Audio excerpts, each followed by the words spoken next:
Moving on to our next story. So Mwizukanji sat down and she bared it all. I mean, every single thing you would have wanted to ask her came out. There was conversations on suicide, conversations on the 3 baby daddies and 5 children. There was clarity on how the relationship ended, and it was interesting to watch, but I must say the person interviewing already had a perceived notion of Mwizu, and it felt like a fight that during the episode, Mwizu even shed a tear or so, and she joked about it on her page to say, my brother was like, why were you crying? You're such a drama queen. But I love that she came out and told her story. I feel like from what I saw, there's a lot of hate and a lot of unspoken or unaddressed issues that Mwizu has to say.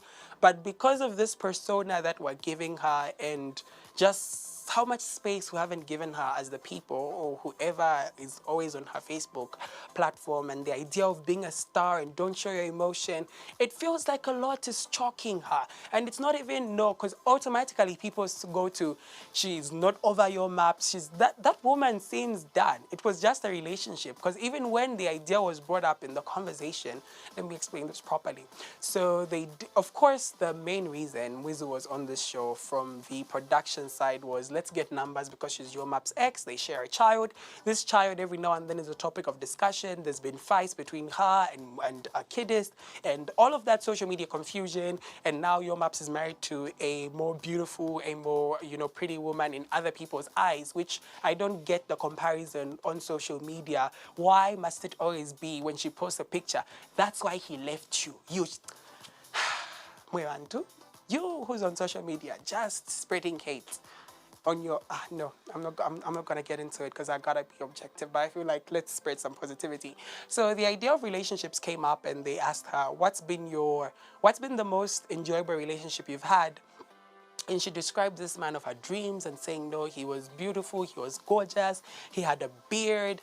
And they're trying to get the Yomap story out of her, but she's really not visiting that part of her life. And they finally hit the nail on the head to say, no, I want to know about Yomaps. How did you guys meet? And she's like, we met like normal people. I don't want to talk about it. I don't like unraveling that part of my past. And they're going to ask, have you gotten over Yomaps? Do you feel like you've moved past that stage? And she's like, well, that's for me to know, and when I'm comfortable to talk about it, I will talk about it. But because she's on social media and has put out this huge part of her life to be public, we want to know even things that she says, I don't want to know. The interviewer pressed on, and it was just rapid fire all over that set. Like there were penalties being answered and given from both ends of the spectrum. It was a juicy conversation. But beyond that, I feel like what I got from it is that Mwizu is over this. And it's not even an over this where we can say, no, she still has something holding. She has a chikonko, she has a chan. Of course, coverage, she needs some sort of, what do they call it? I need, I'm gonna get the word when it comes back to me. But you need some sort of consolation where you get to come to terms with things, which I feel like she has done, but there's a lot that's still uncovered about it.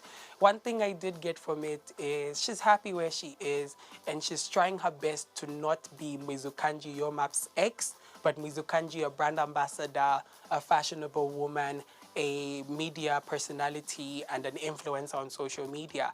Another thing that came up was the hate, because I have seen how every single time these stories of Kidist and Your Maps and Mwizukanji and the child they have, Wukata, comes up, it's commotion and it's ruthlessness, and it's just vile. The comments and the shares and the memes and the quotes. And even recently when she spoke of the civil servants and the side chicks, it's just been controversial. So I wanted to know how she handles the hate. And here's a post. This is a quote from the interview on what her thoughts were. So she goes on to say, after some time, I couldn't handle all the cyberbullying anymore.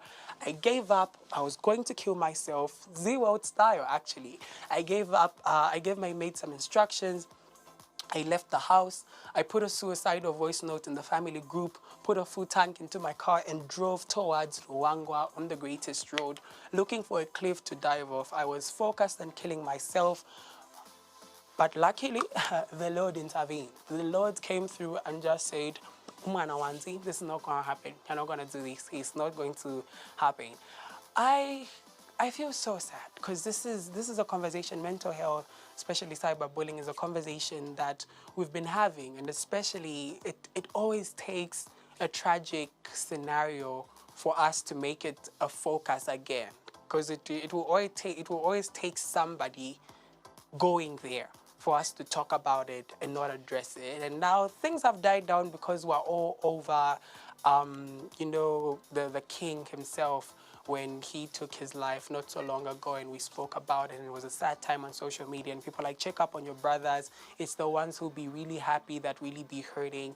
But these people on the other side are actually people. People feel like social media, Facebook in particular, is a place where you can do what you want to do. You just have to be ruthless and go in the comments and just say what you want to say. But these words really, really hurt. These words are, they do hurt. Words do hurt. And I love her courage. I adore her. I admire her.